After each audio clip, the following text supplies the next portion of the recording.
Alam niyo mga sangkay, yung kapansin-pansin ngayon kay President Marcos, medyo ano na to, medyo maangas na po itong Marcos ngayon, mga sangkay. Aba, meron pong nangyari sa Pilipinas kung saan nagalit po si PBBM at narito po ang naging aksyon mga sangkay matapos po mabadrip ang presidente ng ating bansa.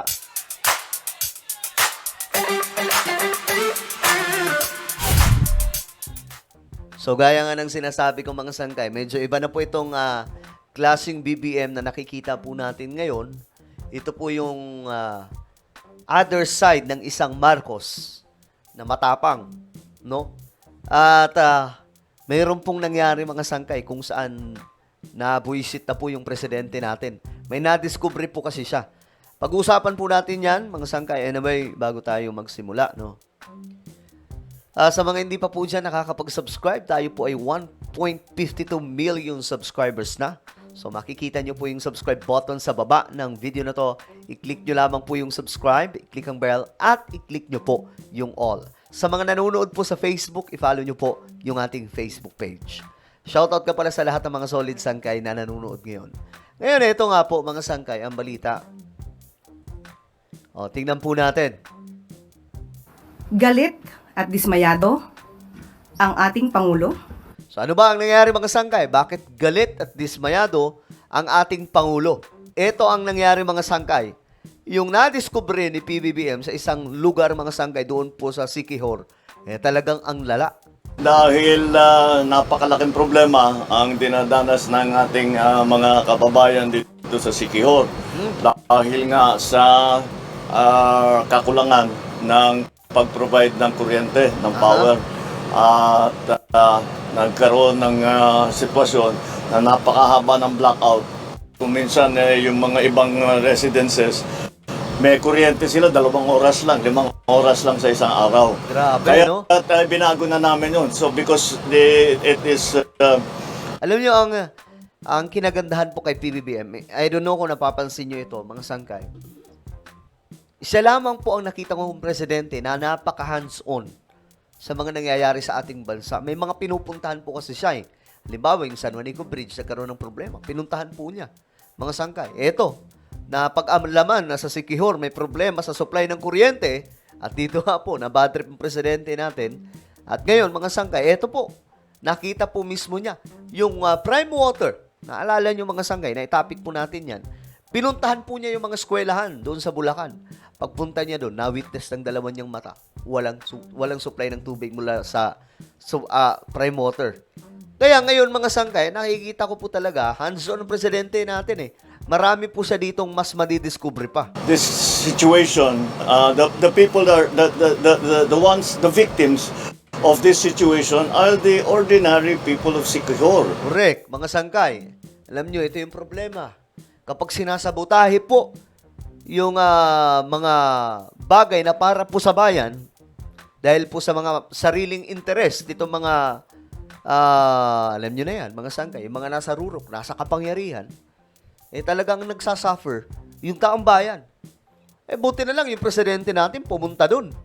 And they cannot go about their business. Yung pa naman, Siquijor is growing so quickly. At nagiging tourist destination ng Siquijor.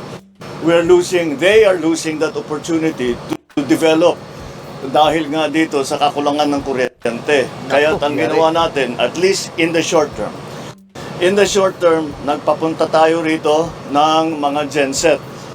Ng malalaking genset, 2 genset. So ayan mga sangkay, ginawa ng pamamaraan kaagad ni PBBM. Sobrang bilis. Mamaya ipapakita ko po sa inyo kung ano nangyari. Pero balikan po natin itong sinabi ni Attorney Castro. Sa kondisyon po ng Siquijor. Hindi na po kasi biro ang sitwasyon sa Siquijor. Araw-araw, may mga brownout Grabe. at tumatagal ng higit sa 5 oras. Grabe yan. Diyos mio, Marimar. Alam ko hindi lang sa Siquijor to nangyayari. May mga, like for example, doon po ata sa Palawan, kung hindi po ako nagkakamali, narinig po natin yun mga sangkay, may mga ibang lugar sa ating bansa na talaga nga namang yung brownout, malala. Dahil sa kakulangan sa kuryente, Hindi makapasok sa paaralan ang mga kabataan. Aha. Hindi makapagtrabaho ang ating mga kababayan. Baksak din ang kabuhayan at napapahamak ang kalusugan ng mga pasyente sa mga health facilities.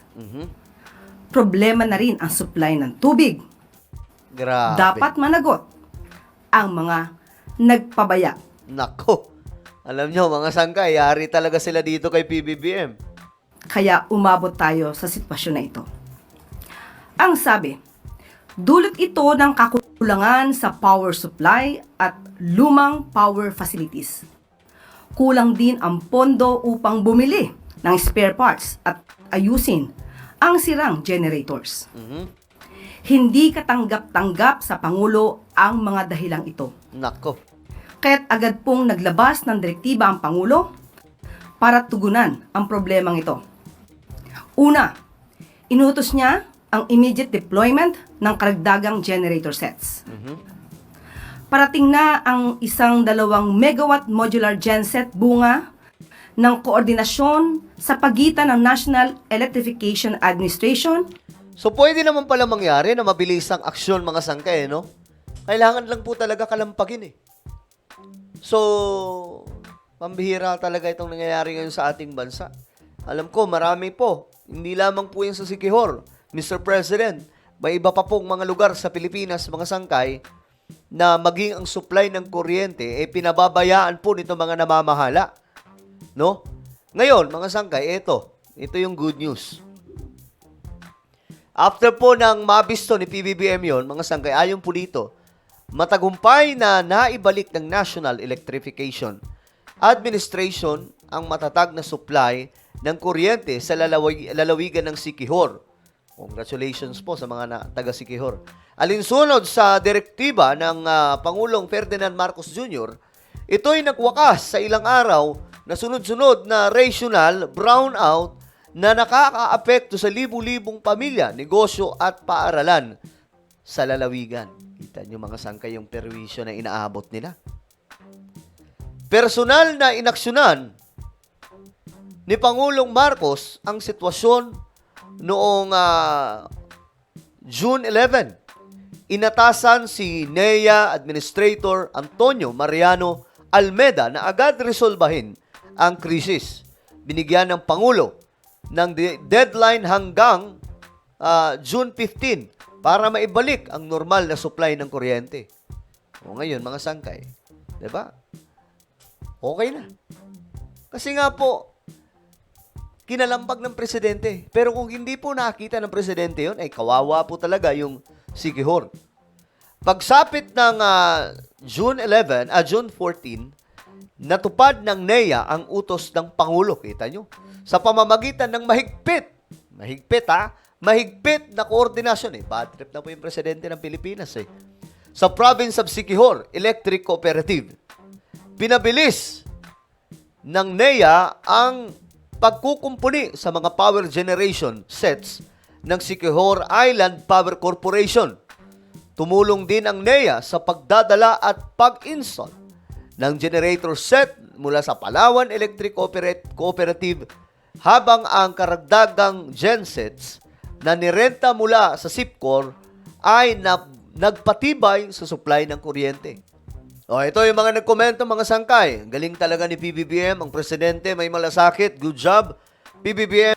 Ang presidente ngayon ay napaka-hands-on, mga sangkay, sa mga nangyayari ngayon sa ating bansa. Talagang aktual, pinupuntahan po ng presidente ngayon. Ang hirap pala maging presidente, no? Isipin mo, buong Pilipinas, ikaw mag-iisip kung ano yung solusyon para sa mga problemang ito. Isa sa mga mega projects ng ating pamahalaan ngayon ay ang pagpapadami ng mga power plants. Supply pagdating po sa kuryente. At ang isa sa magandang balita, mga sangkay, nagde-develop ngayon ng ating bansa pagdating po sa mga planta ng kuryente. Kaya nga po, mga sangkay, yung pinakamalaking solar farm na may kasama pong storage nasa Nueva Ecija, na napakalawak po, mga sangkay. Ito daw po yung magiging pinakamalaking solar sa buong mundo, mga sangkay. nandito po sa Pilipinas. At ito po ay Tatak Marcos. Yan po yung ginagawa ni PBBM ngayon kasi syempre kailangan po natin mga sangkay, mag-innovate talaga pagdating sa supply ng kuryente. Hindi po yung umaasa lamang po tayo sa mga luma na mga planta. Halos karamihan po ngayon ng mga planta, mga sangkay na gumagana, kay Ferdinand E. Marcos pa. Habang panahon na po niyan mga sangkay. Ano ba ang ginawa ng mga presidente na sumunod sa kanya? Kung hindi dumating si BBM, hindi magpapagawa ng mas marami pang mga power plants, no? Well, ano po ang inyong opinion, mga sangkay?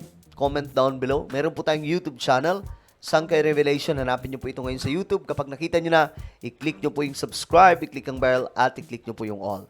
Ako na po ay magpapaalam. Mag-iingat pong lahat. God bless everyone.